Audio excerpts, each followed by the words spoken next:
1, 2, 3, 4, 5. 5, 10, 15, 20, 25. 2, 4, 6. Ay, hindi pala. Beb, 30. O, diba? Akala ko kasi, in one box ng ating multivitamins Revicon Forte, akala ko kasi, 25 lang. 25 capsule lang ang marireceive ko. Ang galing talaga ni Unilab kasi ginawa niyang 30. Naka-discount sale sila. Beb, eto ha, certified Unilab yung brand natin. Kaya paniguradong quality ang performance ng gamot at literal. Walang halong etchos mga bebs ko. This brand is certified, FDA approved, Unilab yan.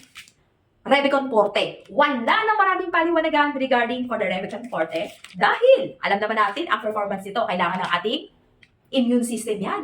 Kailangan natin ng multivitamins with vitamin C. Oh, naku, wag mong sinasabing hindi mo kailangan. Alam mo yan. Oh, so makaka-check out. Pag gusto mo ng certified Unilab, FDA approved, eto yung link ko sa basket. Huwag ka nang pumunta sa kung saan man drugstore, mapapagod ka lang, hassle-free, mag-check out ka dito sa link ko.